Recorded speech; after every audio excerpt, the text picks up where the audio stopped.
come a little closer and lend me your ears. Don't worry, you keep yours while I keep mine. In each episode, we'll dig into the major stories, uncover the truth, and retrieve gems from Yada's blog. We'll discuss what's right, bark about what's wrong, wag our tails at the thrill of discovery, and take you on adventures through the exciting world we live in today. So, fasten your curiosity leash and get ready. Right then, coming to you with another episode of the Yada's Vlog on a Blog. Tomorrow's news, disseminated today. Let's dive in. Hey, welcome. And we have Dr. Jeff with us on the Vlog on the Blog. Great pleasure to have you with us. Hello, Kevin. How are you this fine morning? Morning. Good morning. I'm well. Oh, good. Well, we're going to start just going through the items in the blog, see how many we can cover in our allotted time today, which seems to be fairly elastic anyway. I look at this picture and I'm just always so amazed at the numbskulls that would call themselves Christians. And the first is that why is it that Jeebus has a Roman nose? Why does it look like he is all pasty white and just came out of the shower? Why is he younger than his mother? In fact, it looks like he is hugging his daughter. Why did they name him Jesus when there is no person named Jesus that it can be associated with the Hebrews or with Yahudah in the first century? In fact, the name Jesus didn't even exist in any language until the 17th century.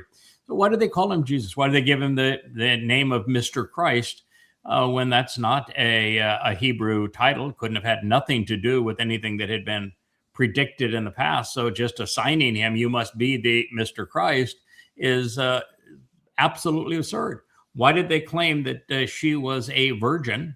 Why did they name her Mary when that's the worst single name you can give somebody in the Hebrew language? Why did they do any of these things?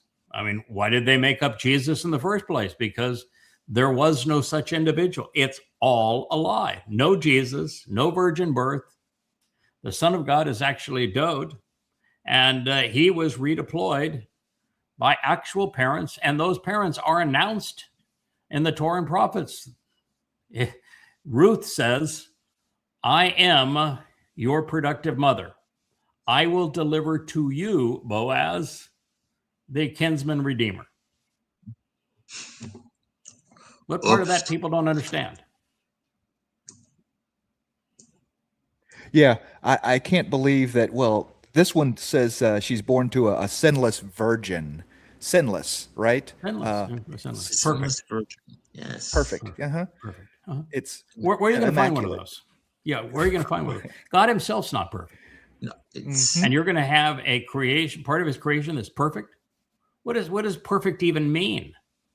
It's a complete and utter ridiculous statement. If we were to have perfect people, if that would be desirable, then there'd be no point in having any more than one of us, because we'd all be clones. Mm-hmm. And literally, there'd be no function of having any more than one of us if we were perfect. Yeah. Two of us as the same and thus as perfect would be so boring you'd crawl. You'd go. This is not life. This is miserable. This would be like talking into a mirror forever if everybody was perfect. this replacement philology, as you like to categorize it, as the mythical misnomer, and just looking at the photo, it reeks of anti-Yehudism. It does. It is repulsive and disgusting. And it's outrageous, based on pagan lies. Correct. Yeah. I mean, 90% of what is proposed regarding Jesus was stolen from King Dowd. Because God says he's the chosen one. He's the one that was born in Bethlehem. He's the one who was the shepherd. He was the one who was king. He is the one who is returning. He is the one that God said, he is my son, I am his father. He's the one that God said is the savior. and called him the Messiah on 3 occasions. And so it is, and it's Dowd who actually fulfilled Pesach, Matzah, and Bikurim.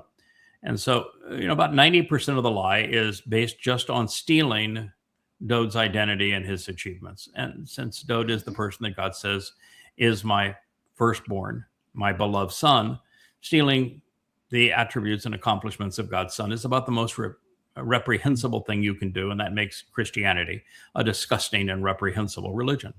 But the 10% that isn't from thievery, from counterfeit, it comes from Dionysus.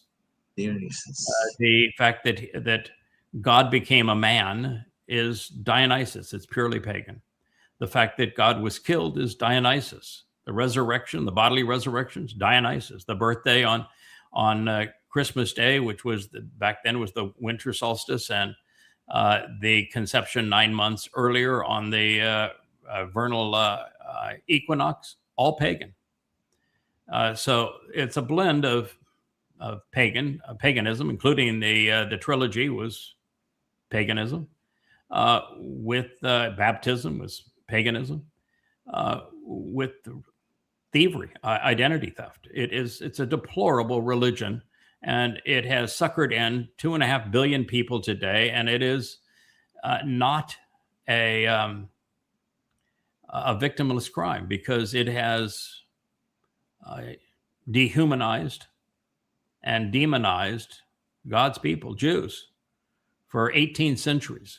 It is reprehensible for all those people who call themselves Christians, who promote Christianity. You should be ashamed of yourself. God hates your religion, and if you're promoting it, he hates you.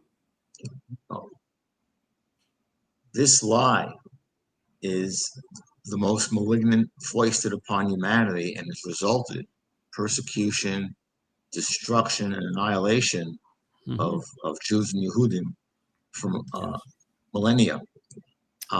And truth be told, it was a Jew by the name of Shaul who's responsible for propagating this lie and this myth. And between 52 and 66 CE, he wrote the first 14 books of the Christian New Testament were all written by Paul, and the next 3 were written about by Paul's posse. Mark, Luke, and Act were written by Paul's propagandists, and it was all a deliberate fraud by a man who admitted he was demon possessed. Yeah. And as we like to say, when you look at the Olympics between Shaul and Muhammad, I think Shaul gets the gold medal, and Muhammad may get the silver medal. For worst man of all time. Yeah, I've long said that the worst 2 humans who ever lived were Paul and Muhammad, and I think in that order. If God had a hall of shame and were to list the worst humans of all time, they would be the worst 2. Yeah. Well, although Rahab's doing his best. Right now, there's going to be a really, really close race for pole position, because there's a third who has joined them. Yeah. Rahab. Donald Trump. Give him time. He's not done yet. Give him time, man. Right? He's over the next 7 years, he's going to earn, I think, the pole position and nudge out the other 2. Plato occasionally says that the man who refuses to participate in politics is a fool, because you'll be governed by your inferiors. I don't participate in politics. I'm not governed by anyone, including my inferiors. So, Plato and all of these guys were wrong all of the time. It's amazing that they are seen and venerated so highly. When they promoted absurd religious ideas, they were all Gnostics. And Gnosticism is the religion of Paul that permeates the Bible. And it's, about imaginary worlds, and this world being horrible, but the imaginary world was perfect. It's just absurd. And they pursued the Greek mythologies, and so they were wrong about most everything. including this one. And governance during even 90+% of the Greek experience was not glorious and democratic. In fact, it was never actually democratic. It was an oligarch. And when it was an oligarchy, it was maniacal. They imposed their oligarchical system on neighboring islands, not for the benefit of those islands, but for them to serve as tripwires so that they knew when the Persians were coming. And it was only for a very brief time, for the Greeks anyway, and only in one place, in Athens. And for a very brief period of time, there was an oligarchy there. And even during that time, the leader was called a king. And so that wasn't the birthplace of democracy. And the most oligarchic community by a long shot were the Spartans. And they held on to, and it was for their entire kingdom, and they held on to the oligarchical structure for longer than anyone else. And there probably wasn't a worse culture in the region. Yeah. They were exceedingly hostile to women. Women had no rights. They treated their own sons as if they were lab experiments, and they enslaved all of their neighbors because they didn't want to be bothered with any work other than mass killing. So that was the longest lived oligarchies. I mean, people just have no clue as to what they're dealing with when they talk about democracy being a good. It isn't. And oligarchy had a chance of survival because it was only those who were net contributors to the society that got to vote on the matters of who we go to war with, when we go to war, what we invest in, where we spend our money, how much money do we take from one another.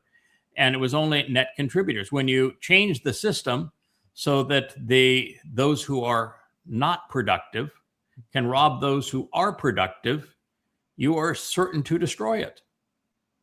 And that's what we have as a democracy. So it's a very broken system, and I don't know why people talk about it as being a net value, because it isn't. Yeah. I'm sorry. Go ahead, Kevin. No, go ahead, Jeff. No, I was going to say that the average American, for example, for what it's worth, doesn't even know what the difference is between a democracy and a republic. Correct. And when has democracy ever been a force or power for good? Ever? Yeah. Yeah. And the Roman Senate for a while was considered a republic, and that America is based upon that. That's why we have a Senate. That's why we have a place called Capitol Hill, even though it's not a hill, but Capitol Hill.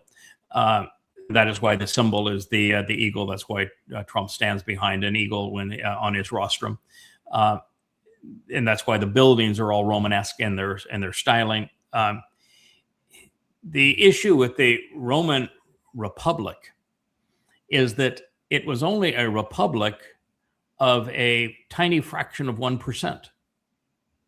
It was only one class of people that could vote, and everybody else was stuck in any one of some 40 different castes. The Romans had the most unpenetrable and most rigorous caste system of any nation, and every nation, without exception, had a caste system. And the caste system, the slave was at the bottom of the caste system, but nobody on that caste system had any rights. And the Roman Republic experiment was only the upper class, the lords, the landowners, being able to vote, and no one else. And even then, they would vote for, in many cases, a dictator over them. The Roman Republic didn't last very long, and it quickly became the Roman Empire, run by emperors who claimed to be God. And that the Senate became a meaningless body. So even in that, a republic it has no value either, because you have wholly unqualified, uneducated, irrational people who are grossly immoral, voting for things that they have no business voting for because they don't understand them. Young people today are largely Marxist just because they're ignorant. They're just absolutely flat out ignorant. It's the only reason you can be a Marxist, and yet they are. You've got 38% of Americans supporting Donald Trump, who is Satan incarnate. Yes. I mean, come on. I mean, this is not a functional system. Our educational processes are way too inadequate regarding history, regarding economics, regarding business, which is the thing that drives the whole machine, for people to be voting to redistribute wealth. It's a completely destructive and horrible system. And I'm sorry, Plato was flat out wrong. What we all should be is opposed to it. Yes. As Yah is. As Yahweh is, yeah. And what you mentioned now, which really cuts to the chase here, is that Rahab, aka the copper confabulator, has the highest rating in Israel at this time. Yeah, 78%. 38% in America, 78% in Israel. It's astonishing that people can support a man that's that overtly evil, and destructive. It's basically, to me, a form of a brain disease. Right. And what choice do you have in America right now? I mean, if you're an American, you've got Marxists on one side and MAGAs on the other. What kind of a choice is that? Well, they came together last night at the Knicks game, and I don't know if you saw, Trump fell asleep in the middle of the game. Yeah, well, he has a tendency to do that, but let's not wake him. It's a sleeping Trump is the best Trump there is, unfortunately. He got resolutely booed. You'd think after a while he'd get tired of getting booed, but maybe not. Oh. This is an interesting bit. The part that I liked about it is he's talking about this Jon Stewart. And Jon Stewart, by the way, does not look like Jon Stewart when Jon Stewart is broadcasting from home. You can tell the studio lights and the makeup team work that man over. I have wardrobe and makeup and wardrobe here too. I go into the closet and say, what shirt haven't I worn in a while? Okay, I'll try that one. And then you take some water and you run your hands under it and push your hair back and say, all right, that'll take care of that. That's makeup and wardrobe. He doesn't have it at home. Guys, I loan him mine. My technique, it takes every bit of about 15 seconds. The old adage, a little powder, a little paint makes you look like what you ain't. Yeah, which ain't. Well, yeah, don't try any of that. I did the television circuit for a long time back in the day, and during the television circuit, because of the bright lights and everything, they always made you up. You were always made up, and it was so weird to have all these women around you putting makeup on your face, and the powder and the creams and everything else, so that you didn't glow like a light bulb. But I haven't done that in a very, very long time. So I'm glad that what we've come up with, I think, is just better cameras for the most part. And even though I've got 10 lights surrounding this to make it as a professional looking studio as we can, the fact is that he has very harsh light on what he's doing. That's not what we talked about. That's not why I picked this thing up. He had was talking about AI and the business of AI and his big concern. If you can go up just a little bit, and I'll be able to read what I posted on this. And as he was talking about it, he said that there was a New York Times interview of Peter Thiel, and Peter Thiel is the Plantaire founder, and he is the guy that has the AI for the military and for spying on Americans. I mean, he's a really clandestine guy, and he's ubiquitous too in social media. He was the initial investor in Facebook with Zuckerberg. So he has an influence and a benefit of collecting data from Facebook. He was the original financial partner of Elon Musk.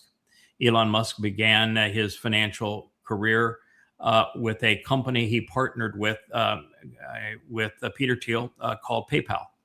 And Peter Thiel was actually the brains behind it, but that's how he made his money to parlay it into Tesla and the rest we know. But it was Peter Thiel. Peter Thiel was the Elon Musk of Trump's election in Trump 45. He was the one who gave the keynote speech that said, we're all for it, and became the endorsement from the tech oligarchs and the stamp of approval from the ultra rich for Trump. It was Peter Thiel, and it was Peter Thiel's money. And having done that, he managed to get all manner of government contracts, particularly with the U.S. military, for his ability to spy and collect data on all of us. The really clandestine man. So then a New York Times journalist was interviewing him. And the first question he asked Peter Thiel says, "You want the human race to endure, don't you?" Wow. No, the wow is what I'm doing now. He didn't answer the question. Mm-hmm. Yeah. And the New York Times interviewer finally had to say, that's an interminable pause there. Your silence speaks. And he says, well, there's just too much to unpack in your question. And he is one of the major AI developers, and his is the most clandestine of all of the AIs. You want the human race to endure, don't you?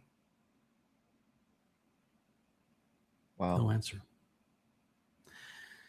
So the problem with AI is many, but the biggest problem of AI is the clowns that are coordinating it, that own it, and their lack of morality.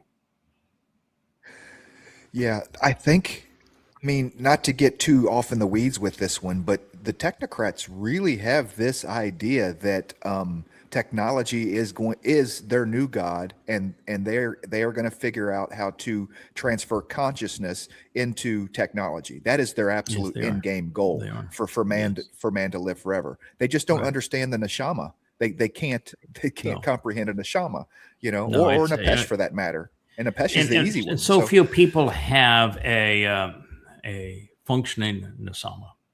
There you go. Or have made the old-time investment in research.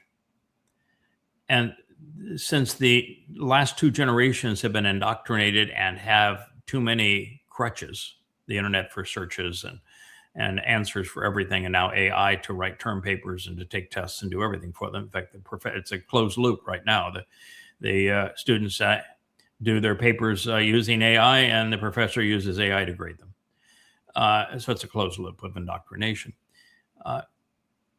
I think I'm the last generation to do what I have done over these last 25 years in creating the Yada Yada series of 38 books that are published on the site, over 40 total, ranging up where it's now of 30,000 pages of proprietary translations and analysis and insights, pushing human knowledge of God beyond where it has ever been by a huge magnitude. I don't think it'll ever be, in fact, I know it'll never be duplicated, and it's never been done before. And it can't be done today by anyone because they're too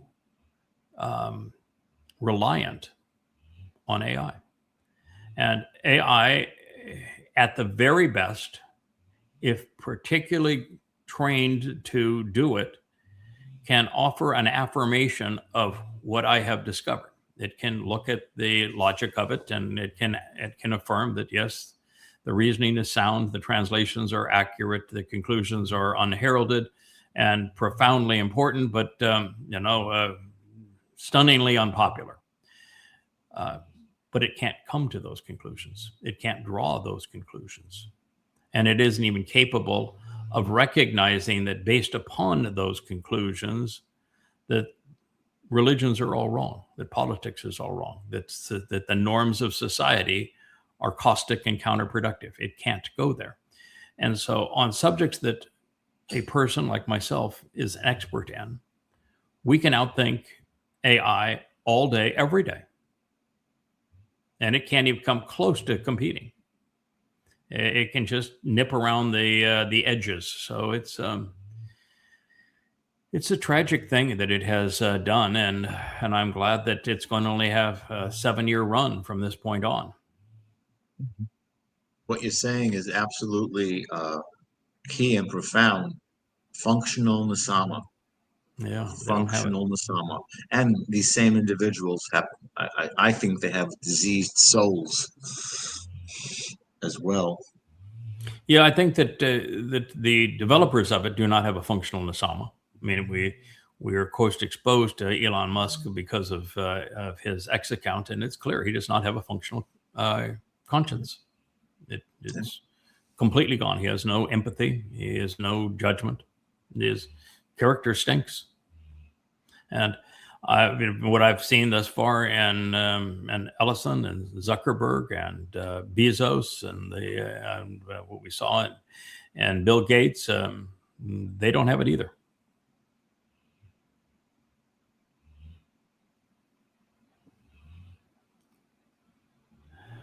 This is one Dr. Jeff and I were talking about before we came on, the Talmud. Yeah. And what they always cite from the Talmud is untrue. The Talmud doesn't say those things. Exactly. And what they now do is that they take and say this is a quotation from the Talmud. Now not a single one of those is documented. This is the antithesis of what I did, and now Goddamn Religion, or in Twistianity, where I have 10 volumes of precise documentation where every quote is not only documented specifically as to where it came from, it's cross-reference on what it was trying to cite, and that is quoted accurately and also documented. But the translations are also verified. And in this case, they don't talk about this being a translation, and they don't provide any documentation, and it isn't even accurate. There's no site. And then because of the nature of social media, some other idiot will take this as being the truth, and they will double down on it. So you have idiot on top of idiot being idiots. And what's particularly idiotic about this is that the moronic culture of Facebook not only allows this toxic, racist, anti-Semite to spew this nonsense, they promote it. Yeah. They promote it. This is why social media is cancerous. All of them. And yet, if you question it and set the record straight, you will be penalized and accused. Correct. They throttle your account. Yeah, it's what I figured out very early on with social media, is that if you're going to question, not just question, refute idiots like this, who are absolutely and totally lying and misrepresenting the truth to demonize a group of people. And if you point out that they are wrong, your account is throttled while theirs is promoted. I will say, both Craig and Kevin, that with this piece of manure, and I don't mean to insult manure, has done and is doing, is tantamount to a modern day blood libel. We know about, we've spoken about, Jews using the blood of Christian children to make matzah for Passover. Well, this is a modern day version of accusing the rabbis and Jews of doing Yes. what is stated here, and it's totally untrue. Now, no one, well, not too many people have more against the rabbis and the Talmud Than we do. I or we. Yes. But let's be real here. Let's be truthful. This is just pure out. Yeah. I would call it a blood libel and terrible conspiracy. Yeah. Yeah, and you know, the other part of it is, if you want to have a book that says kill everybody, kill everybody. Quran, go for the Quran. It's the Quran. Read the damn Quran. And the Quran exists because of the Talmud. If there was no Babylonian Talmud, there'd be no Quran, because the Quran is comprised of Talmud stories that rabbis sold to Muhammad. That is the essence of the Quran. And the Quran then goes from there to be a hate document that calls for the genocide of all humankind. And this piece of trash doesn't know that. Paul came out of the rabbinic school, right? Paul was the first one to call it. He studied Talmud. He learned how to argue and how to steal stuff. If it wasn't for the Torah, rabbis, from the Talmud. there wouldn't be, Paul wouldn't exist. And if Paul doesn't exist, there's no Christianity. Yeah, this piece of shit doesn't know that either. He doesn't. Yeah. As the story goes, but it's a really nice vest you have there. You really seem very professional in your vest. So kudos for the hairstyle and the vest there, pal. Paul sat at the feet of the sage named Gamliel, right? Yeah. Claimed to be the best of the rabbis, not just a rabbi. He claimed to be the best of the rabbi at the time that Gamaliel and the other Jews weren't even using the term. He is the first ever recorded using the term.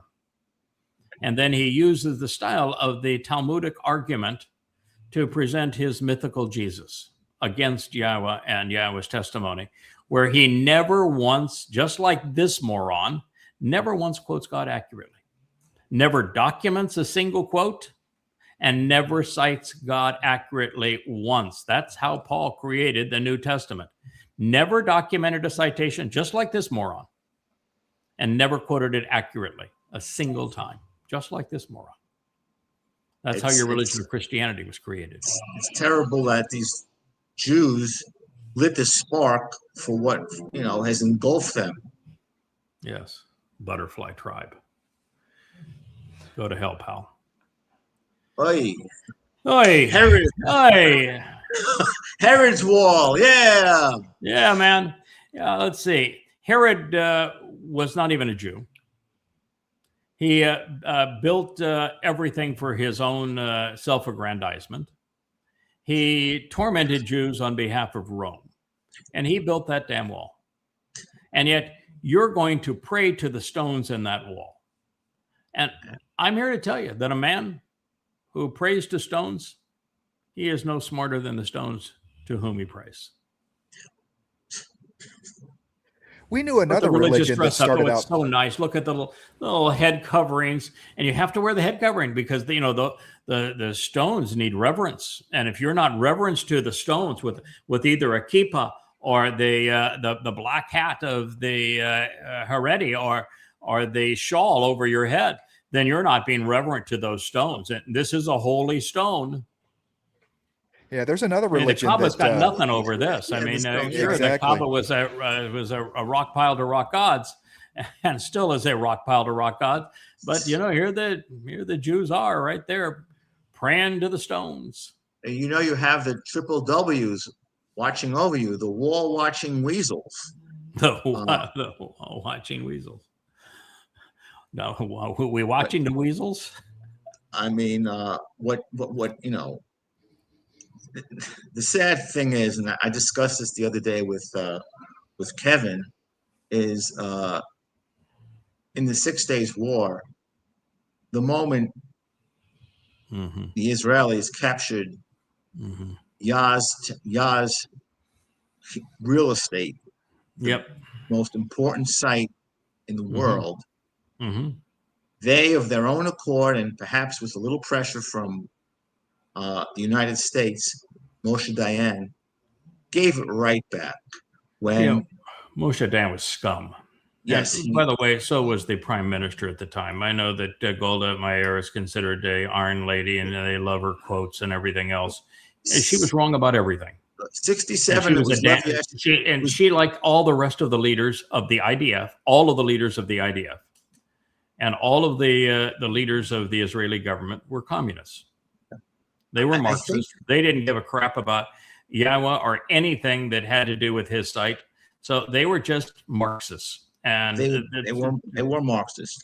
I think every leader in the IDF was a Marxist. That's part of the reason why the leadership in the IDF continues to be exceedingly liberal and misguided. That's why 9/11 happened, because the Marxists it's not smart enough to know that the religion they're trying to partner with and embrace in Islam is wholly caustic to everything they believe in. Absolutely. And Marxism is stupefying. I mean, all religions are stupefying, but Marxism is particularly stupefying. Yeah. And that was the problem with Moshe Dayan, the problem with Golda Meir. It was the problem with all of the original founders of Israel. I think in 67 it was Levi Eshkol. In 73 it was Golda Meir, and then it was chief of staff was Moshe Dayan. But yes, that was the moment in time when they could have eradicated, eliminated those two scars and on the Temple Mount, and it's repulsive. Now when you see the head bobbers and this nonsense, it's beyond sickening. And it's going to come to an end. Yeah, the three initial leaders of Israel, though, were all the same ideology, yes. And they came in fairly fast succession, because the Israelis did the same stupid thing they did with their star. I mean, they took the symbol of their demonization during the Holocaust, and they used it as the symbol for their religion and their state. And they took the government of their subjugation, and they applied it to their own country. And so they have a parliamentary system, and they went through prime ministers rather rapidly, but all extreme left. And the reason they were all extreme left is so many of the original group came from Eastern Europe, where they had lived under communism. That's all they knew. And within Israel, the existing Jews in Israel before 1948 were largely on the kibbutzim, and that was the first expression of Marxism and communism in the world. So yes. It just, and the group that became the IDF was a group of Marxist young men and women, and they were largely incorporated. That became the IDF. So you just had a whole series of Marxists initially. Yeah, and a Marxist system that serves only the rabbis at this point in Israel. I mean, I'm sure there's other folks that get the benefits of Marxism, if you would, the money or whatever. But it's the rabbis that really get, and the Haredi that get fat off that. It's interesting it's interesting right now that, of course, there's this huge uprising in Israel over the Haredi and their subsidies, and the fact that they don't fight in the IDF, and so they don't learn science or math, so that they are a net dependent on society. They become parasites. They actually shouldn't be drafted into the IDF, because they'd be a liability around any system, because they can't count, they can't think, they don't understand much of anything. And they're so indoctrinated that they can't be around women. Their food, their diet restrictions, everything about them makes them counterproductive. So they would be of no value, but yet you have these parasites that do nothing in a society where everybody else works. And the only thing you can do effectively is just tell them to go away, eliminate them. But then you have the left, where the Marxists are out the last week celebrating gay pride. I mean, I don't care if you're gay, lesbian, or whatever you want to profess. That's your business. But in the midst of a time when Israel is being destroyed, you probably should find something better to do with your time. Yeah. Right now, right now, just believe this, is that the Haredi and the rabbinical types, they basically have formed alliances with the more conservative right-wing parties Yeah, to Likud. stay in power. And Netanyahu, who is soulless, has sold his soul to stay in power Yes, by that's these correct. by these parasites. Yeah, yeah. Netanyahu has never found a war he didn't like, and yet the core of his coalition are those who demand that the government pay them to do nothing, and to give them an exemption from the IDF. It's pure hypocrisy, and it's They destroying they us. actually claim that their prayers I know. provide Hashem's protection for Israel, Yeah, and that's why they should be paid. That's their yeah. contribution. Yeah, and they claim that they're studying Torah, which is essential to being Jewish, and they claim that Judaism is essential to being Jewish, and they actually will not allow someone to immigrate into Israel unless they can prove that their Judaism is of Haredi class, and they are. I mean, there is no way that Israel can survive them, and they are exceedingly parasitical. But a deadly parasite. They're not a parasite that can cohabitate in the olives. They are destructive to the olives. All I can say is, after yesterday and going over Yashaya 30, is it's going to come to an end. And when you come back with Dowd, Lachabesh, justice will be done. Yeah, it will be. This is a sickening worldview. Here's a Brit, and she says, it's shocking to me as a Brit from the UK that Americans aren't taught that they only entered the war against the Nazis after Nazi Germany sided with Japan, and after Pearl Harbor, and declare war against the USA. At no point did the USA decide to save democracy from Nazism. Okay. You want to talk about a country that doesn't deserve to be saved. You want to talk about a country that was not democratic. Let's talk about the UK. The UK was the most egregious oppressor of people the world had known up to that point. They were worse than the Romans. They were horrifyingly horrible at colonialization, and not just oppressing all other cultures, but robbing them, abusing them. They didn't promote democracy. They promoted total and complete subjugation and control. And they did it for centuries. And so if there ever was a country that did not recognize the value of independence and free will, it's the UK. If there ever was a country that didn't deserve to be saved from an oppressive totalitarian regime, it's the UK. And yet their disgusting nation was saved not once, but twice. So you want to shut up, Madeline Hanson. You're ignorant.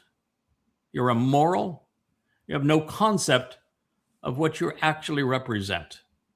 And it isn't democracy. Yeah, it's the sun never set on the British Empire. It's not the sun never set on the democracy that Britain spread throughout the world, right? So yeah, how did Hitler come to power? By the way, how did Hitler come to power? Votes. Mm-hmm. Votes, right. So.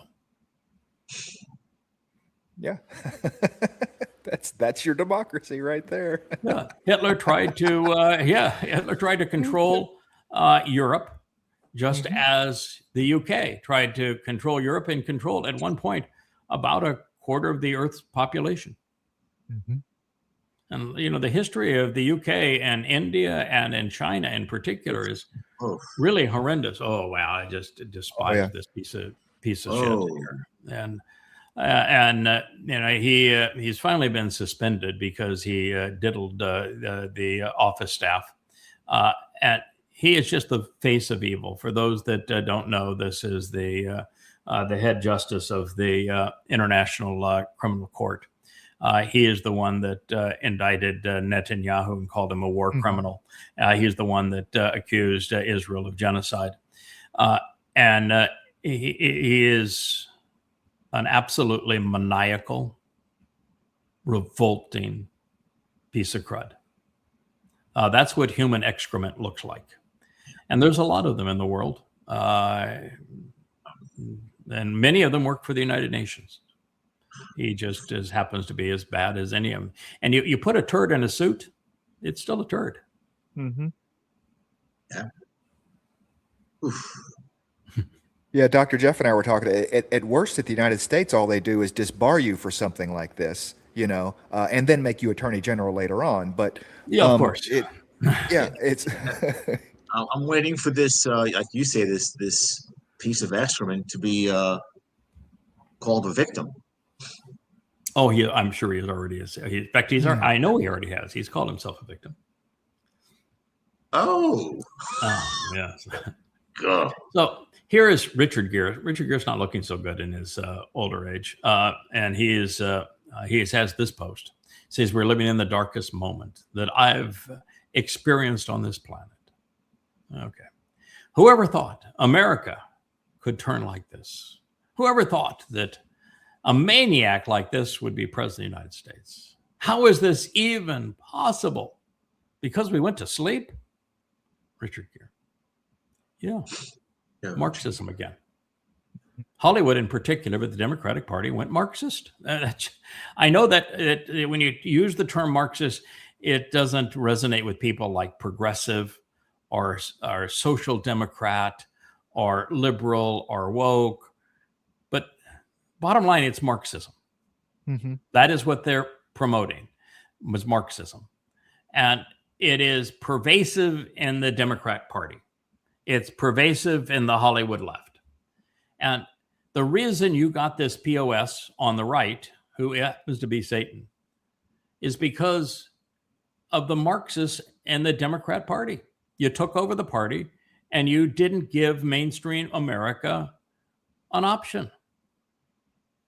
You did this because you went so far away from what was reasonable.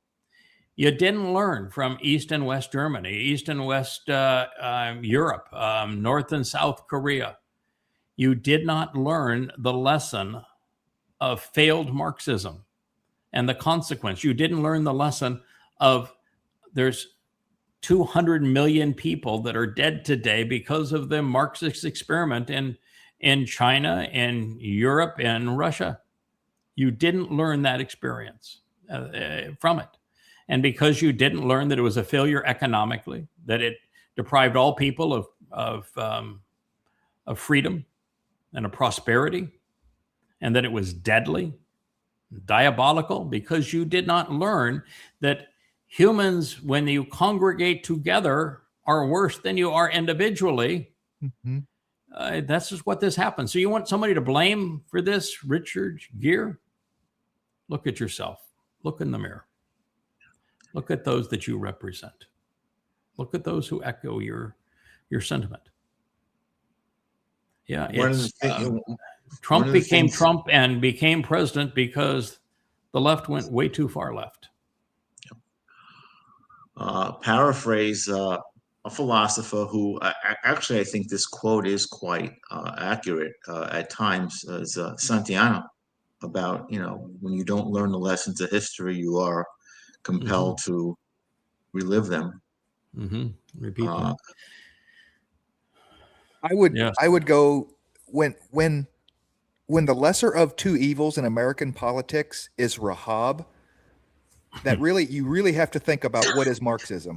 How evil is Marxism? Okay, Right. I don't think actually the lesser of two evils was Rahab. I don't think that the world recognized that Donald Trump was Satan incarnate, or that during that period where he had lost the election and couldn't handle the embarrassment, where he was going bankrupt, and losing all of his properties, and where he was losing every criminal case, and the next three, each of them was going to give him a life sentence in prison. And so he was so desperate that's when he accepted Satan as his solution. And so the Donald Trump of Trump 45 was an egomaniac and narcissist, and he said unbelievably stupid things, but he didn't do much that was particularly terrible. And the administration was tore up, an agreement with Iran and said some dumb stuff, but he wasn't a terrible president because he accomplished very little, and the less they accomplish, typically the better they are. Mm-hmm. Trump 47 is an entirely different beast.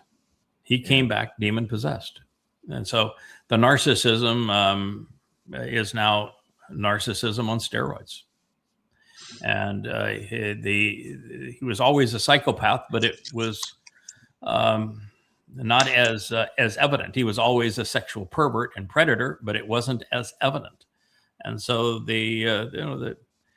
during that election, no one knew that they were voting between Cackles as a communist and Trump as the manifestation of Satan.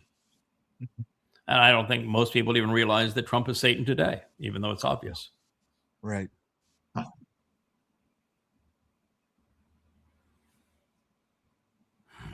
This is the same issue. Sometimes we just get themes during the day. And, all I'm doing here is I'm going through my feed on the Facebook account in preparation for this, finding something I thought might be interesting to talk about because of the implications on society and our times and the message that we're delivering from Yahweh.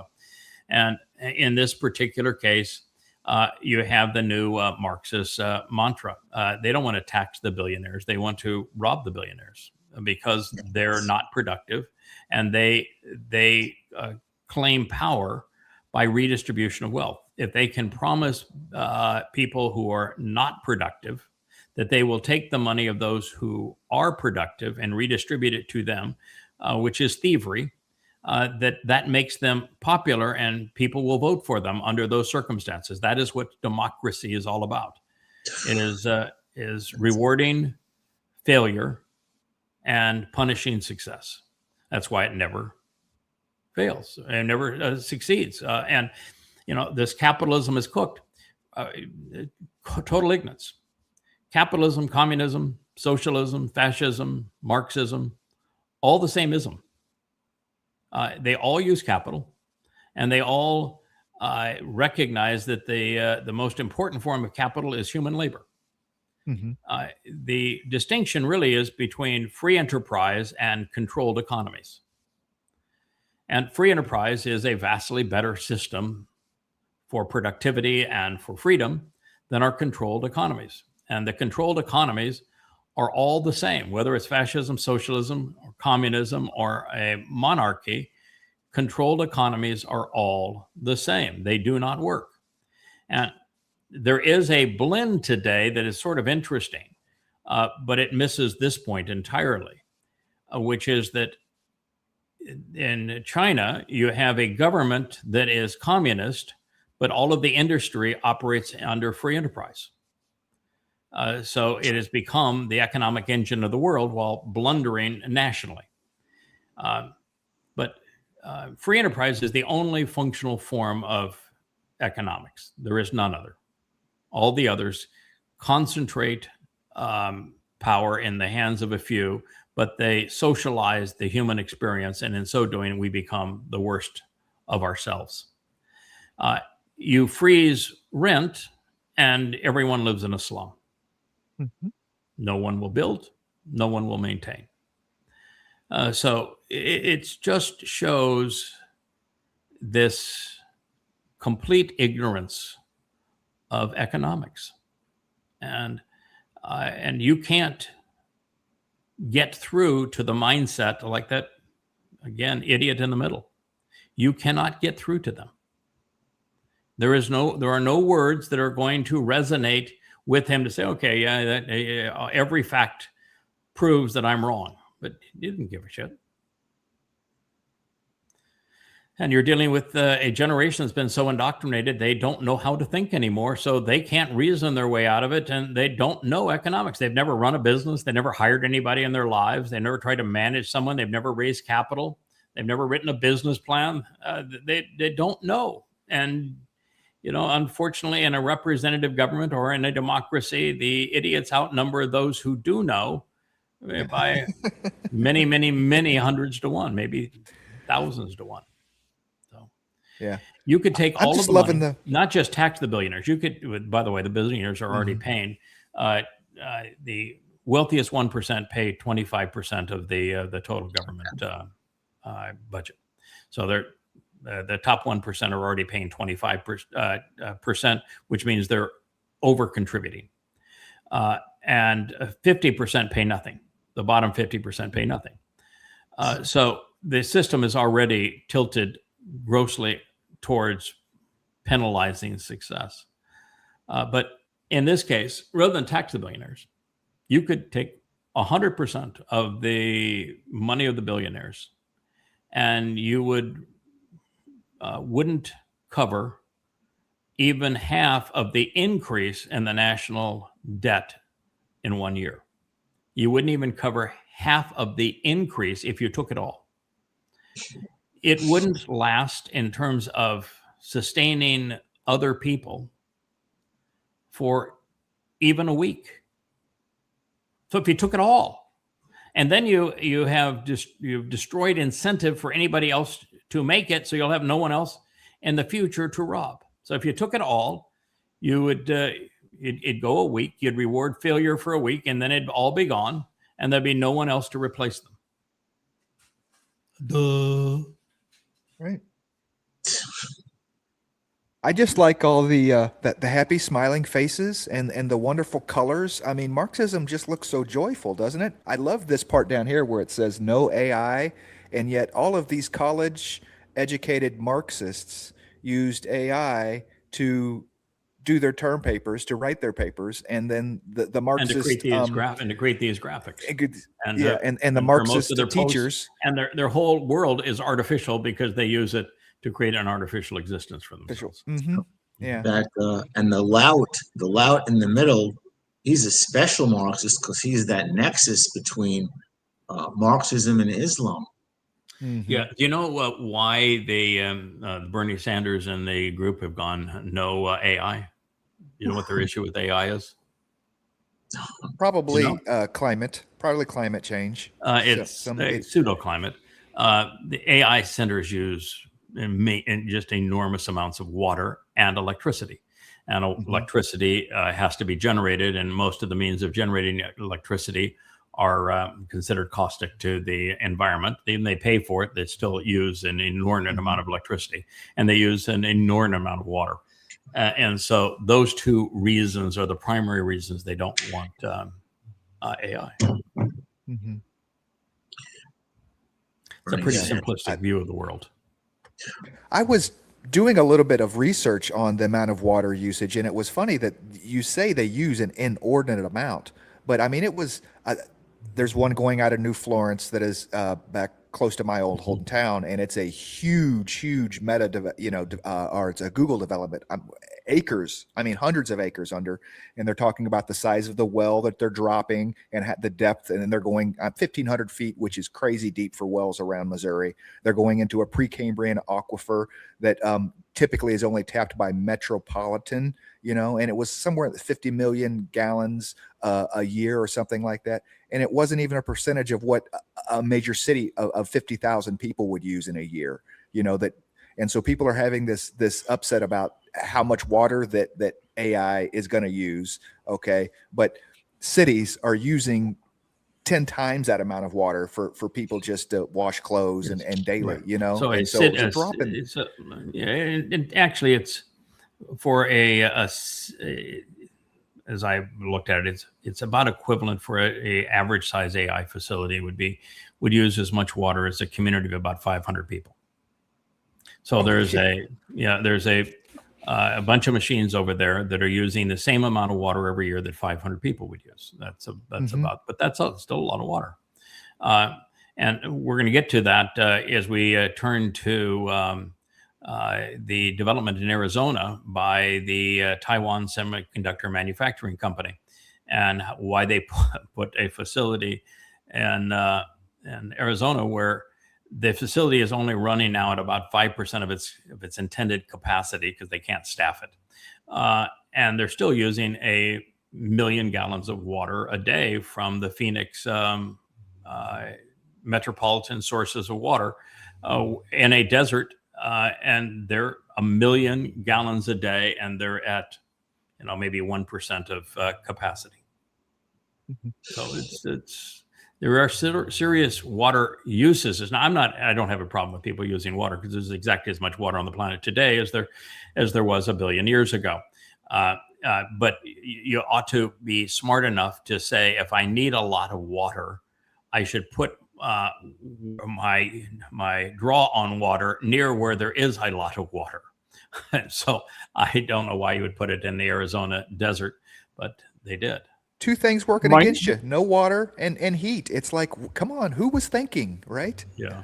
Microsoft has bought 3,400 acres around Cheyenne, Wyoming, to put in a data center.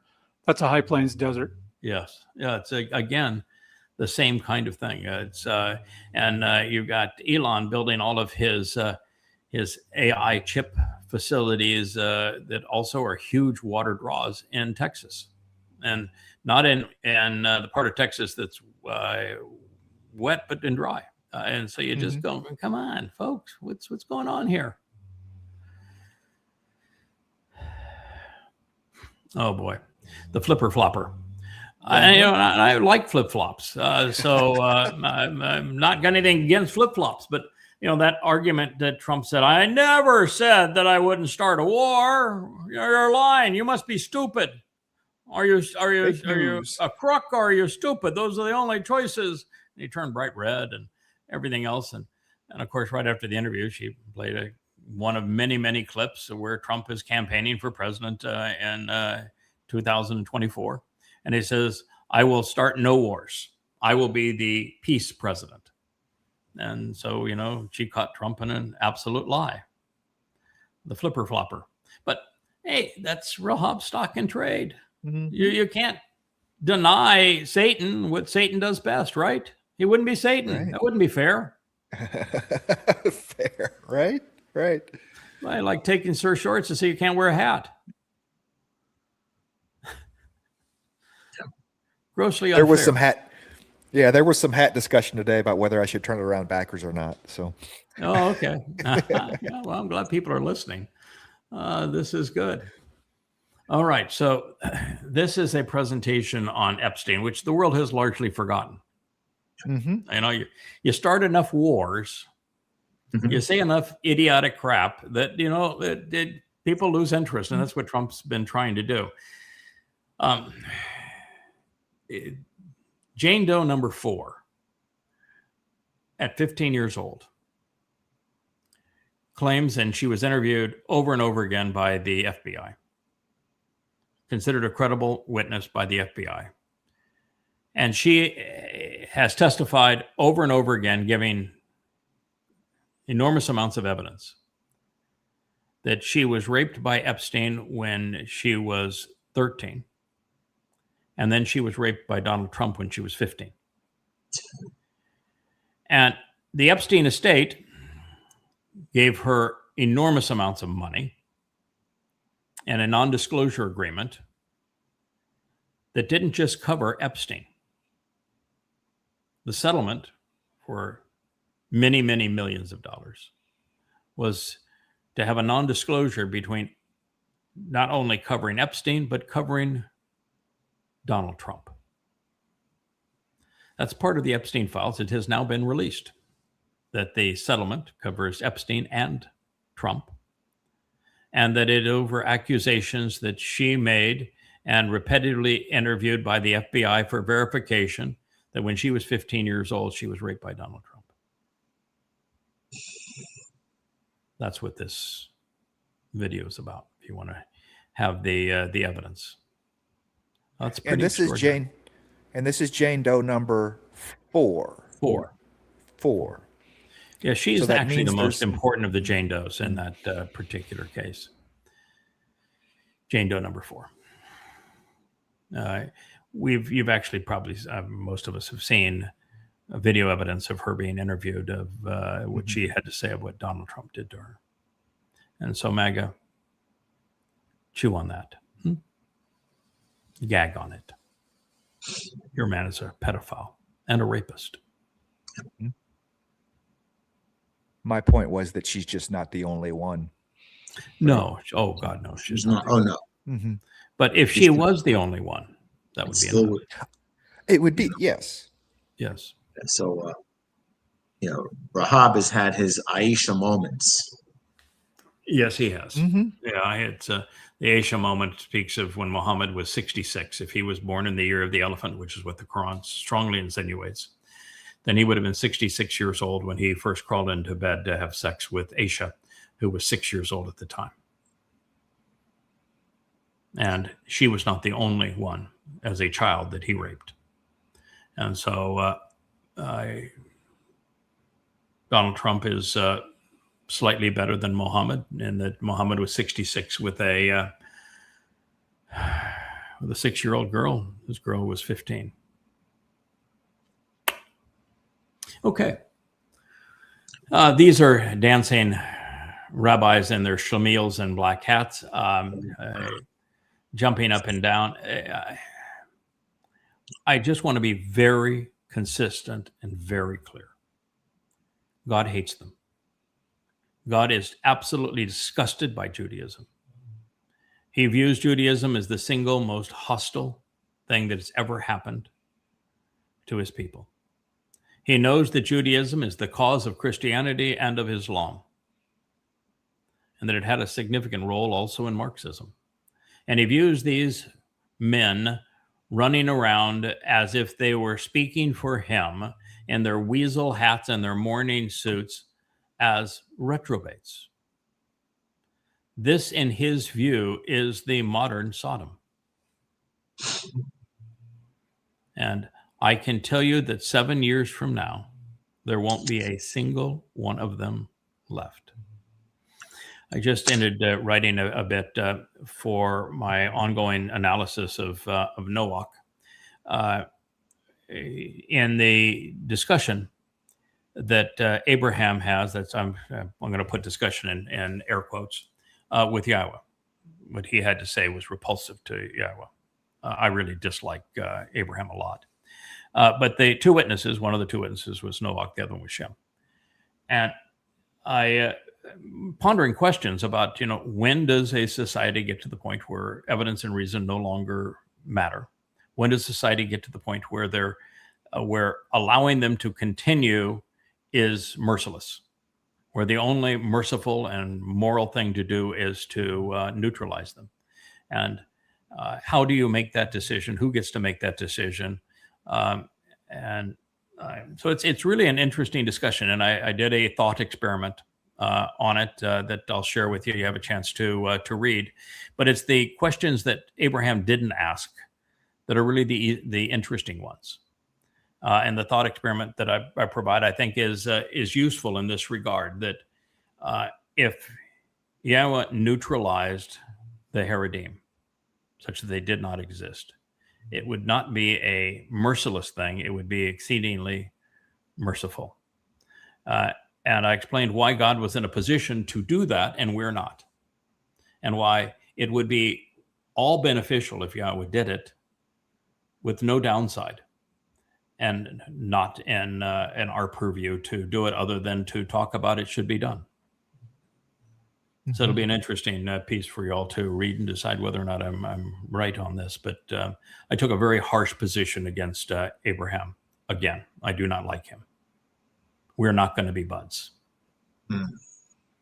I'm disappointed that man is going to be in Shamim. I mean, I understand that Yahweh chose him. Maybe there was no one else to choose. And I went through a whole cadre of possibilities as to why God chose such a reprehensible person, but he did. And the man's only credit, beyond the fact that he was willing to walk out of Babylon, and I think it's probably because he had some history there that he needed to run from. But he did walk out of Babylon, and he did listen. He didn't understand anything was said to him, but he did listen. And ultimately, he passed the test on Mount Moriah, but that's a test that I would not have done. I'd have been very different. And I was there, by the way. And my approach would have been very different than Abraham's. My approach would have been, I understand what you have just asked. I've heard you. And I'm here to tell you that I'll go through with this charade, knowing that it's a charade, and that the purpose of this is to serve as a harbinger for something to come. And I understand the message why you want to do it exactly at this time and this year with me and my son in this particular place. I get why you want to do it that way. And then why you're going to stop me from doing this so you can say, I'm going to provide the lamb, and that lamb is going to be your firstborn son, your beloved son. Beautiful presentation. But just between the two of us. I'm not going to ask you any questions going up here. We're going to go up knowing that we are walking a word picture here. We are a living word picture for something you're trying to communicate. I'm not taking the life of my son, and you're not telling me to. Yeah. That's the difference. Yeah, the Abraham, as you say, discussion, if 50 people or 5 or just 1, that is interesting because Yah was very clear about clearing out the religious in the midst before Israel goes into the promised land. That was the whole point. We got to clear. No, it's a bigger point. No, it's a far bigger point than that. He wouldn't have known that because the prophecies hadn't been written. No, it's a far bigger point than that he actually did know. There were 8 against millions. We already played this game. There were 8. Yeah, absolutely. Mm-hmm. There were 8 and there were millions. Mm-hmm. Mm-hmm. And God gave that 8 the opportunity to avoid extermination. And then he exterminated the rest. We already played that game. That game's already been answered as to what he would do. So why are you asking the question? Right. When you ask God a question about something he has already answered, it shows that you disrespect him. Mm-hmm. So that question was already asked and answered. But it's not the question, because he's not really answering. He's not asking a question. He's making an accusation. And he's saying, by even suggesting this, you're reprehensible. He is actually condemning God. He is presenting himself as superior to God and condemning God for doing what is absolutely responsible. Mm-hmm.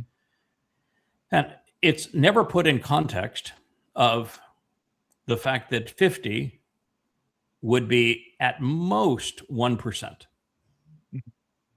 So you have a culture that has caused 99% of people to be caustic. And you're going to allow that culture to continue to fester and infect other people when 99% of those influenced by that culture are reprehensible? Mm-hmm. Why would that be a good decision? Why would that be a moral decision? Right. And why would you accuse the creator of the universe of being immoral because he was going to try to stop this cancer from metastasizing throughout his home? Mm-hmm. Absolutely. It is a harbinger of sukkah as far as a zero tolerance policy in sukkah. It's actually a harbinger for what happens on Taruwah, so that sukkah becomes possible. Taruwah enables sukkah, but yes, we're not going back to the garden without a Noach moment and without a Sodom moment, and both of those are going to occur on Taruwah. Taruwah is the great day of Yahweh because everything that needs to happen happens on Taruwah. Taruwah is even the gift to his beloved son. It's all about Taruwah.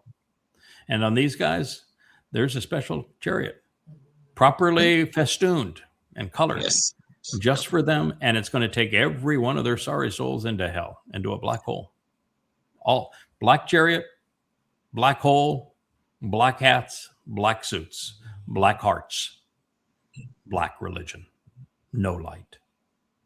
I will say Yoel 2 goes into this exactly what Yah thinks of these weasels and miscreants. And as you've disclosed recently, going through Yashaya 30, 20 through 28, 29, 30. Wow.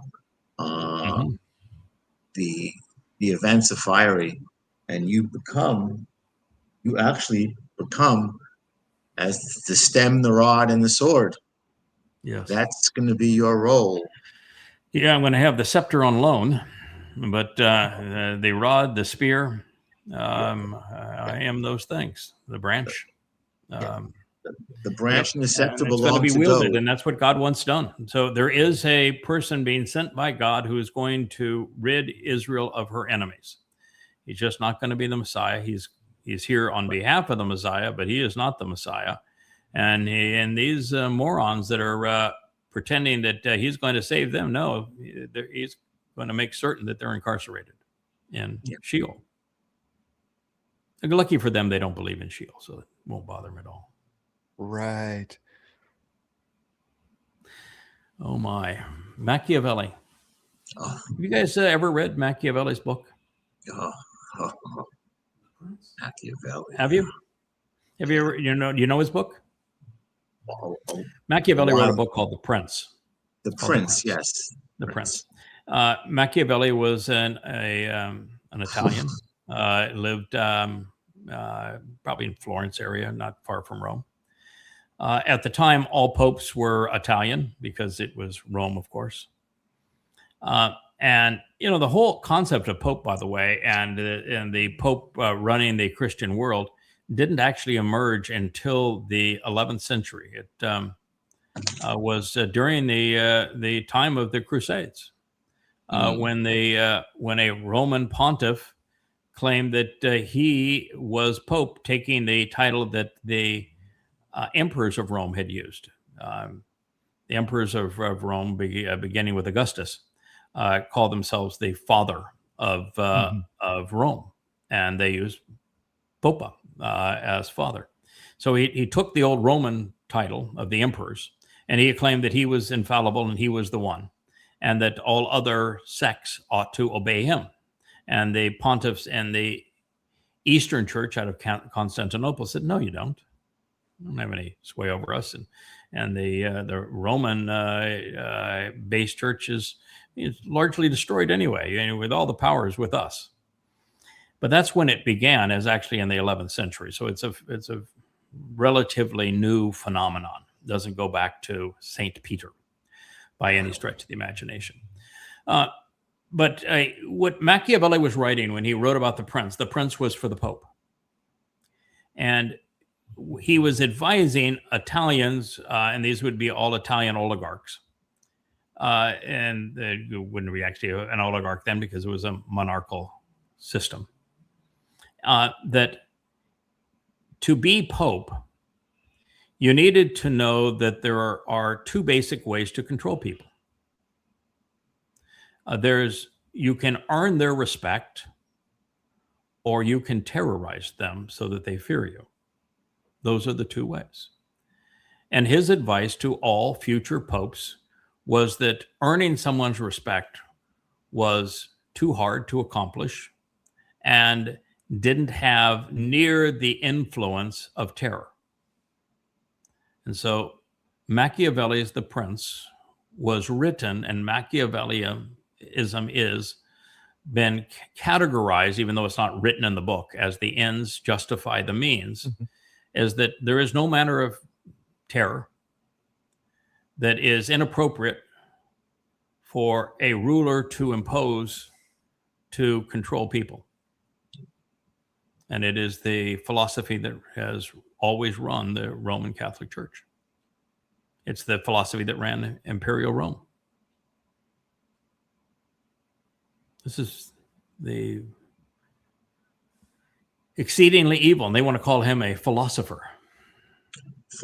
Now, this philosophy is never play fair in a game where others cheat. So what he is saying is that those that will oppose the Roman Catholic Church are dishonest. And sure, some of them are. And so the appropriate thing for the Roman Catholic Church to do is to be dishonest. That's what he's writing.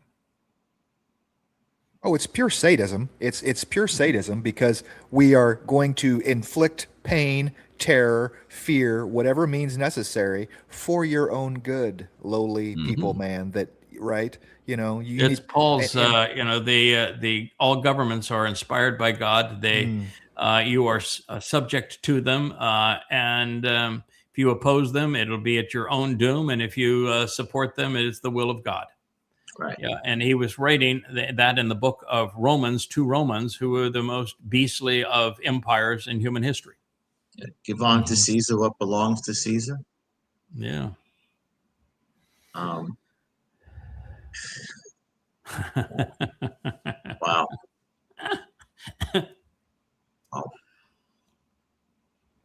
I can tell you, Dowd would never have made that comment. There is a 0% chance, because Dowd was actually king of Israel. He united Israel. He defended Israel. They were in the city that bore his name, the city of Dowd. Or in his house. And when he came back to fulfill Passover, I can tell you he didn't placate any Roman and say, and look at a coin and say, give unto Caesar that which is Caesar's. Right. Oh. Yeah.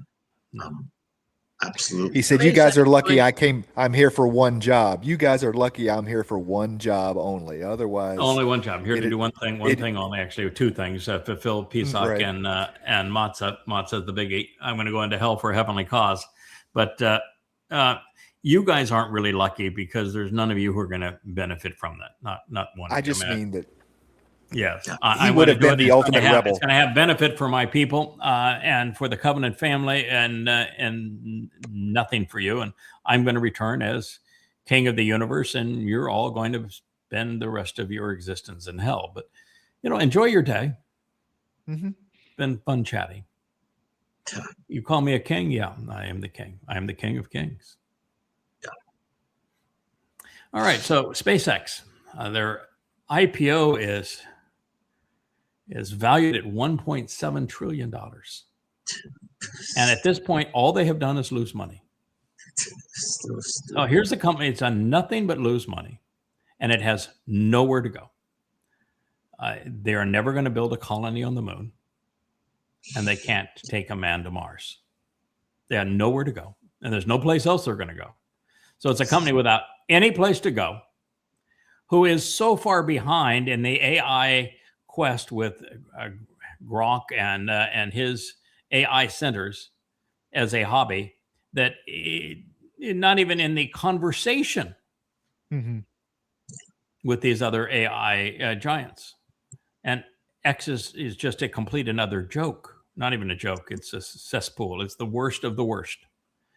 And so he bundled Grok and SpaceX and Starlink to create a holding company of all losers. And it's valued at $1.7 billion because people have no value. Nowhere to go. Nothing to do with it. All losers. And the same guy is the same fellow that has absolutely lost control of Tesla.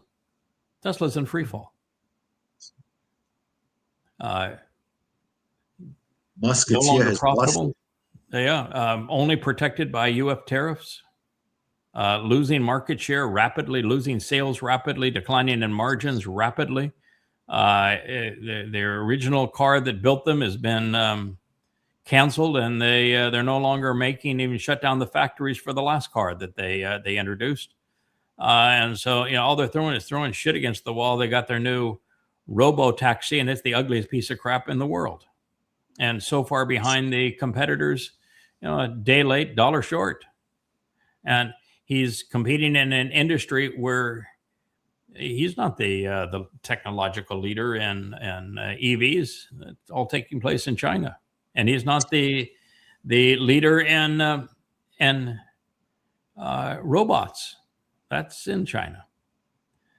he's not the leader in anything anymore, except orbital launch. And because NASA opted out, Boeing did a face plant, and Blue Origin, Bezos companies blew up its spaceport.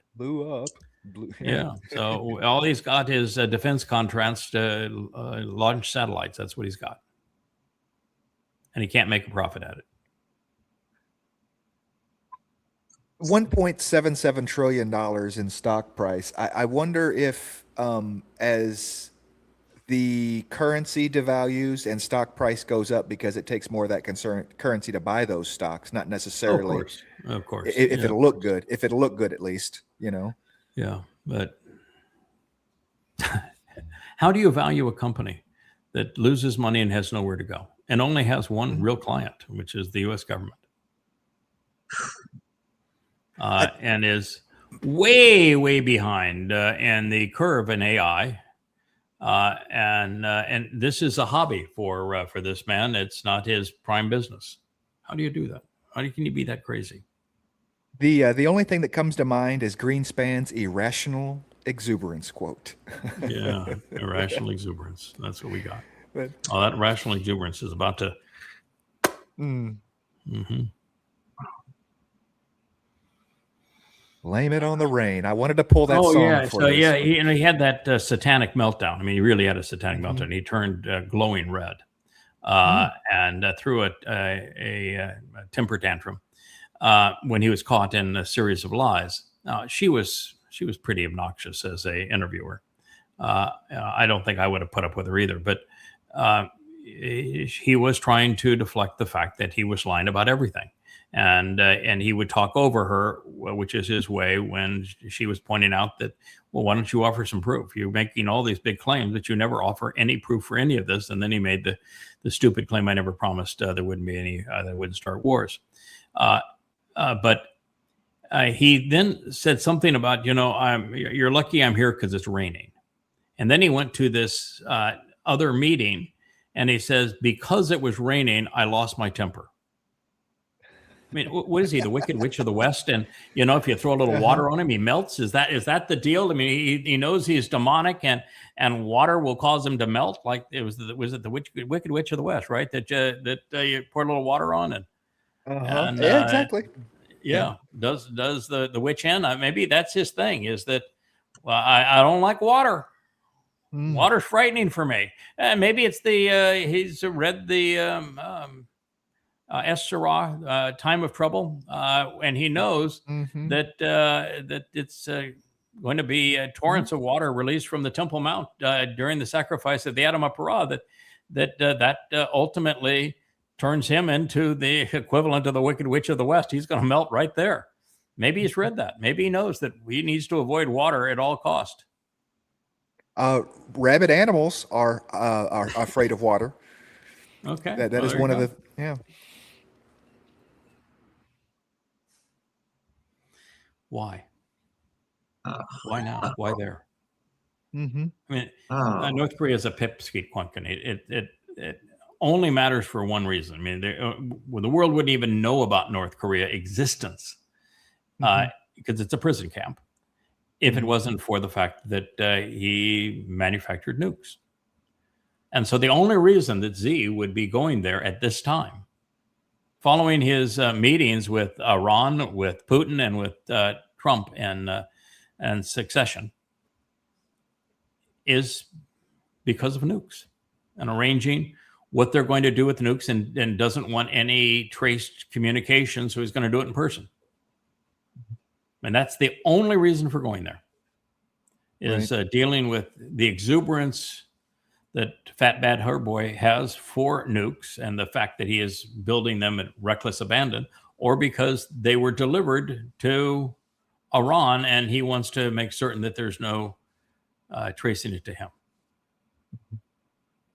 But that's really an interesting deal. And there doesn't seem to be an answer for that. I can tell you that the answer for what happened at the last summit all boils down to a single thing. The summit between Trump and Z. And China announced it right at the beginning. Don't interfere with Taiwan. Mm-hmm. That was the entire message. They didn't get beyond that. Don't interfere with Taiwan. And it was like Trump was begging for China to involve itself to resolve the unresolvable war in Iran. And China just responded with, don't interfere with Taiwan. You have a call that's coming up with that you promised with the president of Taiwan. Don't hold it. And Trump didn't. He canceled it. There is an arms sale of U.S. weapons to Taiwan. Stop it. And Trump stopped it. And so it's all about Taiwan. Now, why would it be all about Taiwan? Do you know? Why was it about Taiwan? Chips. Chips. And not the kind you eat. Nope. Chips. Of the top end AI caliber chips, the kind that are also used in robots and automated driving cars and your computers and all this sort of thing. 95% of them are made in Taiwan. And of those, the overwhelming preponderance of them are made in the Taiwan Semiconductor Manufacturing Company, TSMC. And so with a company that has a 70% share of semiconductors and a 95% share of advanced chips, being in one country, that's the prize. It's the most valuable commodity on the planet today. It is the commodity that, if not available to the West, would bring the West to its knees in a matter of a month. The defense industry couldn't function. The AI industry would crater. And all of the kinds of things that we do with social media and the like would be gone. There'd be no more personal computers. No more cars are running on them now. Everything would come to a crashing halt. You couldn't make anything anymore. Because it's about a 95% monopoly on the upper end chips that come from this one factory, and a 70% overall on technology chips from one source. That source is in Taiwan. And so why would you go into Venezuela? Why would you claim that you want Greenland? Why would you blockade Cuba? Why would you go to war against Iran? When the one country that really matters for the world economy or world stability is Taiwan. Yeah. But it's more than that. You know, the U.S. 5 years ago made a deal with the then CEO, he's retired, but of TSMC, and to what has become now a $170 billion boondoggle in the Arizona desert, to build a replica of the Taiwanese manufacturing capability of high-end chips in the United States. And they got a couple of problems. One is that they can't get enough water. But the bigger problem is they can't get employees. Even if they offer people $30 an hour and a 4-day work week, they won't show up, because the discipline demanded by that industry and by the Taiwanese overseeing it is something Americans won't endure. And there are no training schools for it. Taiwan became successful in chip manufacturing not because of an individual. It was that the government 50 years ago decided that this was going to be our future. And the government is the leading shareholder in the Taiwanese Semiconductor Manufacturing Company. And they made all of the initial investments, but they didn't do it alone. They went to the whole community, went to every wealthy individual in that community and said, we want you all to invest. This is going to be our collective project. I don't care what your industry is. You have means. This is our future. Invest in it. And they all did. And so they built not just a company, they built a culture.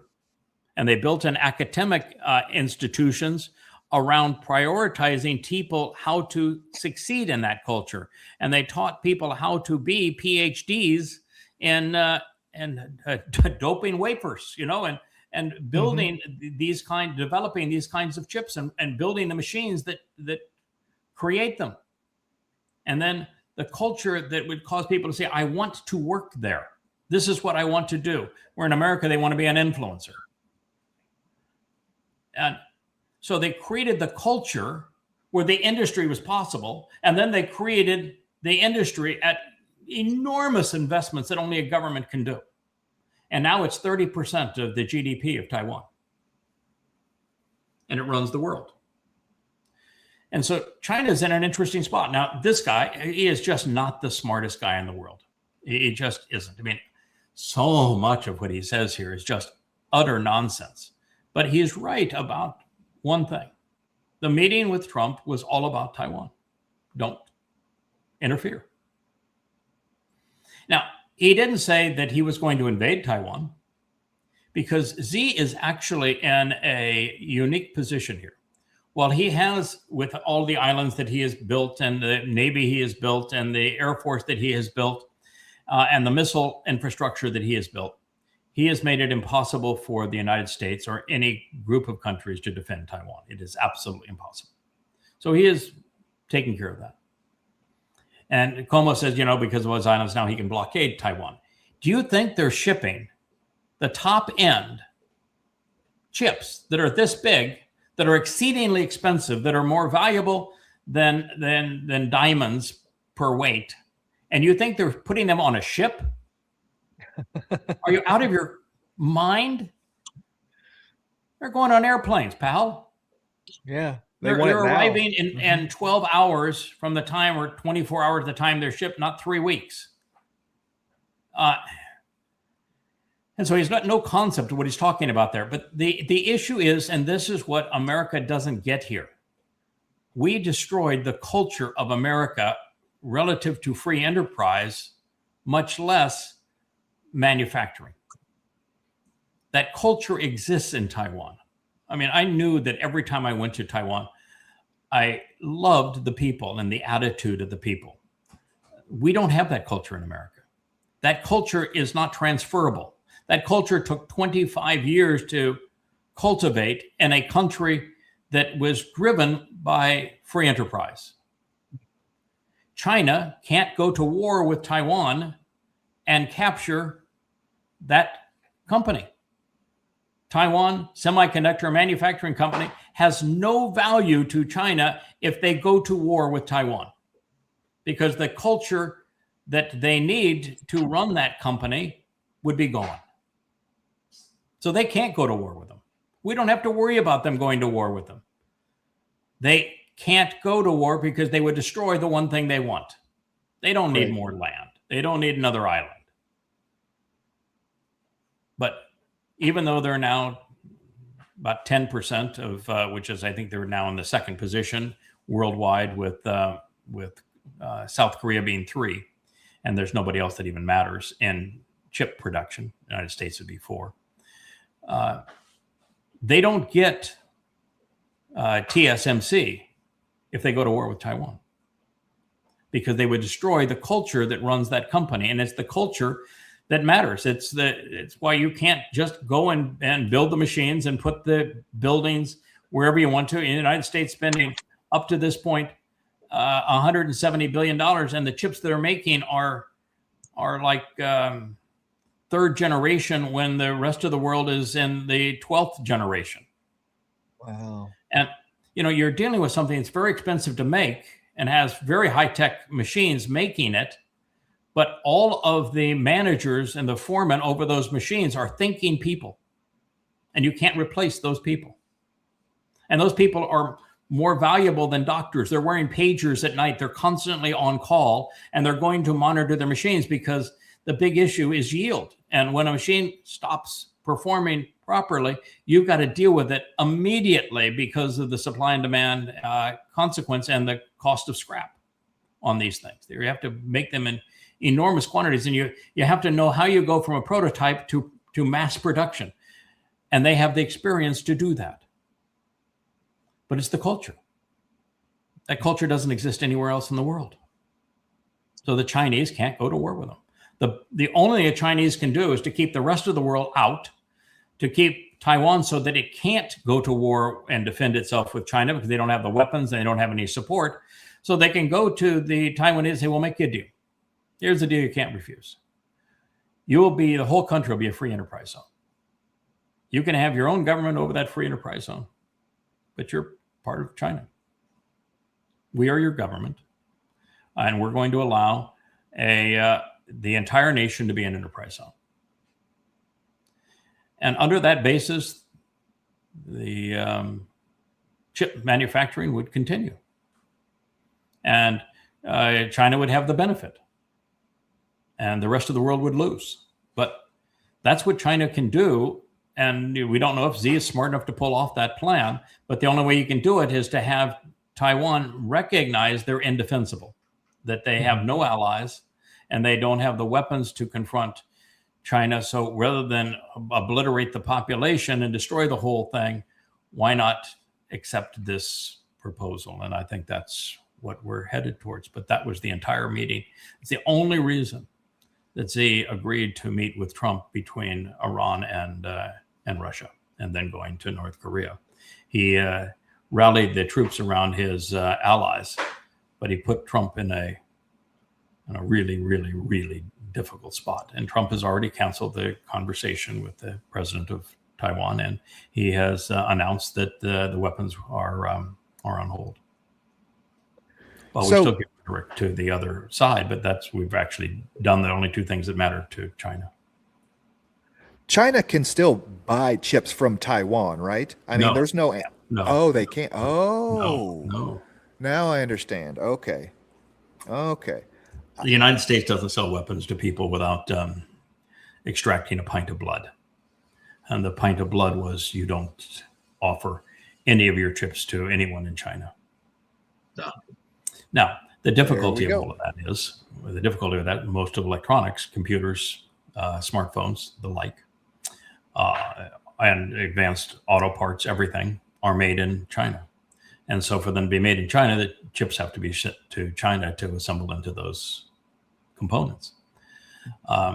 So what the U.S. has restricted is the thing that TSMC is best at, which is these AI caliber chips. And so they have not shipped those. Now, in the past, one of the things we've learned with China and with most countries is true also with Iran. When you put sanctions and embargoes on countries where they can't get things that are vital to them, and if they're smart, they develop them. And that's what happens with Iran and missiles and with centrifuges and the like. They invented them. And China is becoming the fastest growing chip manufacturer in the world today. It's because these kinds of embargoes never work. Yeah. So there you have it. In America, the enterprise is manufacturing really low grade chips relatively in Arizona. They're in major wars over water supply, and they have tried all manner of partnerships to cultivate a workforce, and they can't get employees. And so the people that are actually running the plants are imports from Taiwan. And now there's visa wars on how many of them can come in. And so that's not working either. So the fact is we just have nothing but a mess. Wow.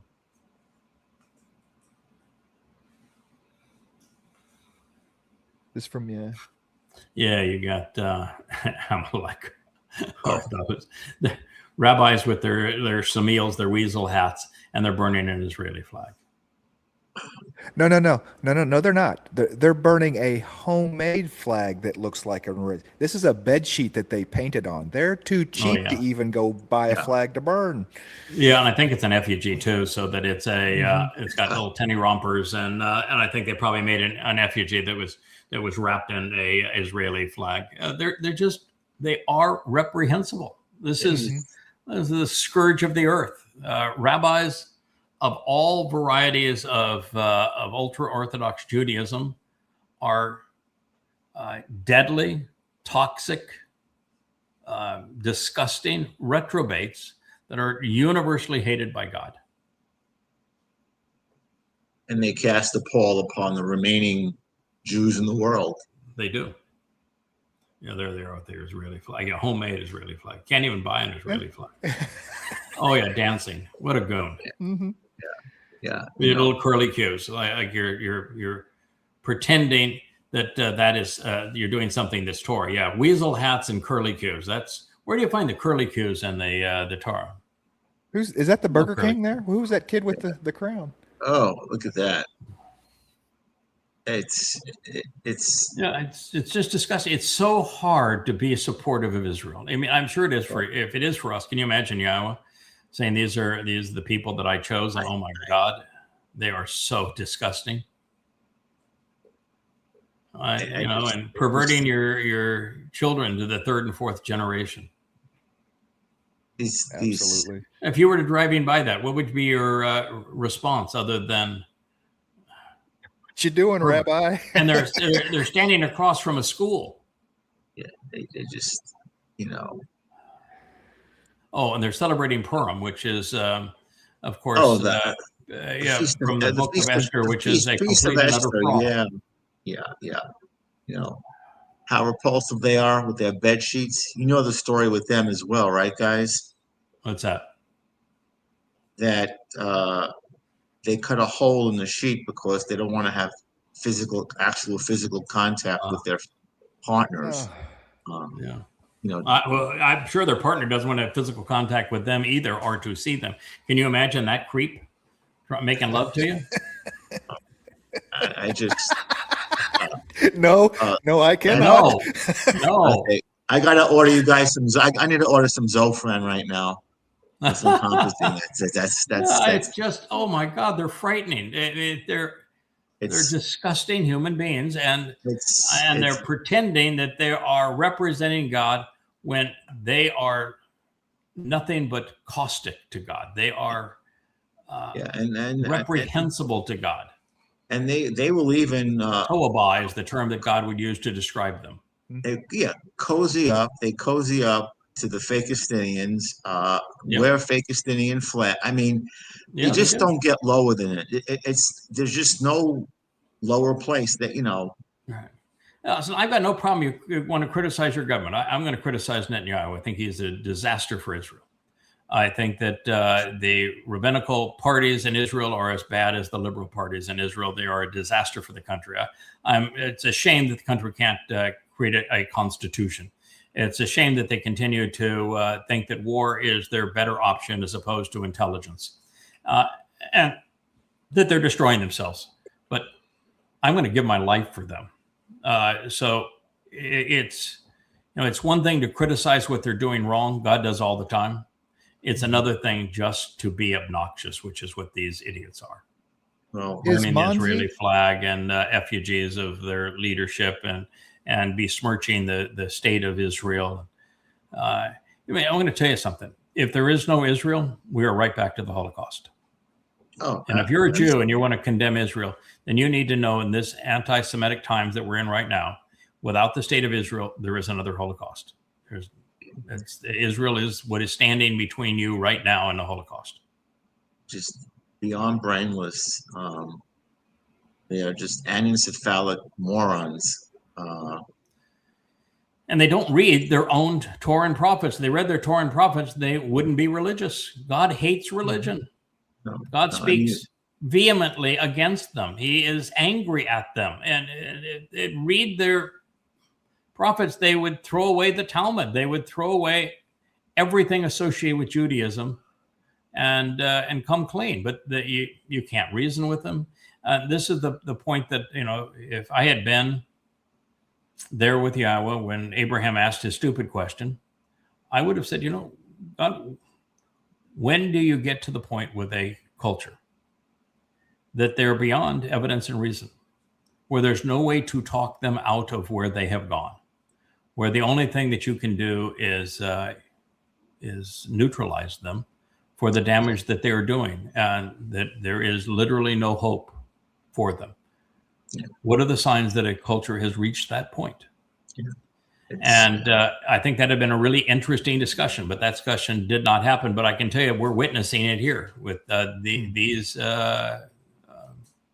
rabbinical, Haredi, ultra-Orthodox types, is that they have weaseled themselves into a position where they're not just parasites, they are malignant, and they have metastasized, and there is no cure for them. Once again, you're feeling me. I liken them to a deadly infection or a rapidly progressive cancer, or both. And you excise, you have to eradicate it, isolate, eradicate, eliminate. Quarantine. And that's actually just, loving, and kind. And going back to something, a concept that we all, I think, adhere to, is you got to know what to hate, when to hate, who to hate, why to hate, and how to hate. All those little children that were being influenced by them, had somebody had the courage to speak out against them and to stop funding them and to point out the fact that everything they were saying is untrue, then they may not have corrupted those children who now have no future as well. And they may not have given Jews as a whole the ethnicity, the naming convention. They may not have given Yehudim a bad name. But a lot of the reason that anti-Semitism exists is because rabbis exist. And if rabbis didn't exist, you would eliminate a huge amount of anti-Semitism. When that anti-Semite that we began the show with, he was attacking the Talmud. Now, errantly, but without the Talmud, he doesn't have an argument. And the Talmud has done nothing but curse Jews. So, as I say, rabbis have been their own worst enemy. Without the Talmud, there is no Islam. Without Judaism, there is no Paul, and there is no Christianity. They created their own enemies.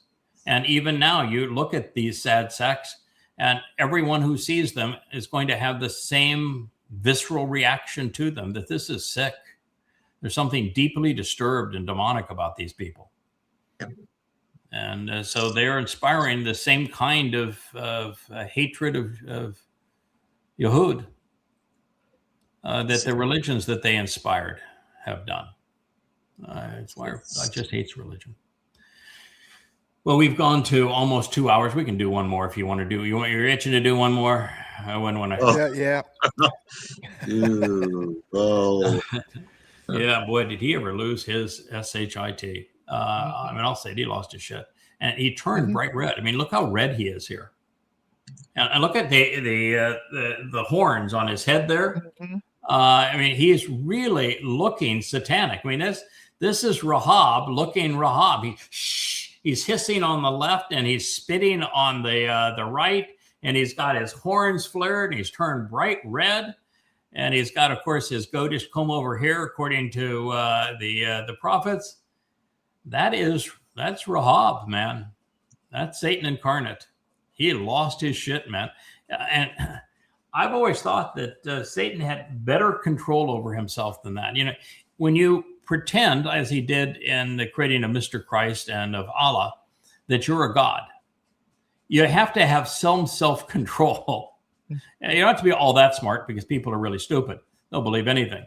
But you just can't lose your shit like this and have people think you're a god. And the same token, you lose your shit like this, and it's no one's going to believe that you're a credible individual. It just proves you're ineffectual in a series of lies, and you lost it because you didn't like being caught in a series of lies. Oh, and of course it was raining outside. We don't like water. Don't like water. I mean, he's just. I'm melting. It's interesting. I'm looking at him, and there's certain kind of tumors in patients called carcinoids where people get vasodilated, but that photo. It just encapsulates. It encapsulates the satanic face. I mean, it is. It does. everything We were the that first to identify him as Satan incarnate, as the great betrayer of Israel, as the Torahless one, as Rahab. And every day he just continues to prove us right.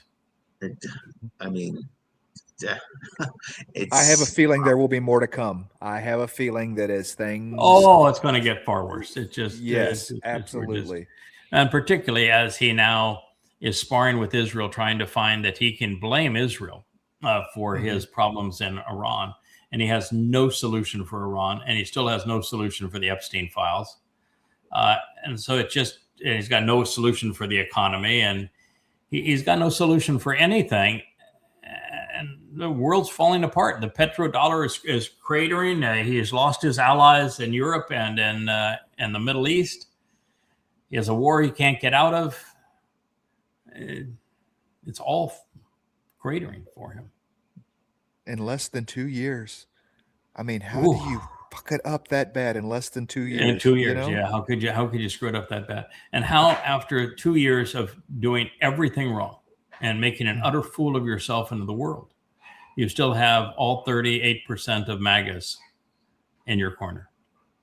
It's the stuff of Sodom. God says, I'm going to find out if the reality meets the complaints, and if it is, I'm going to annihilate it. And it's the deal here.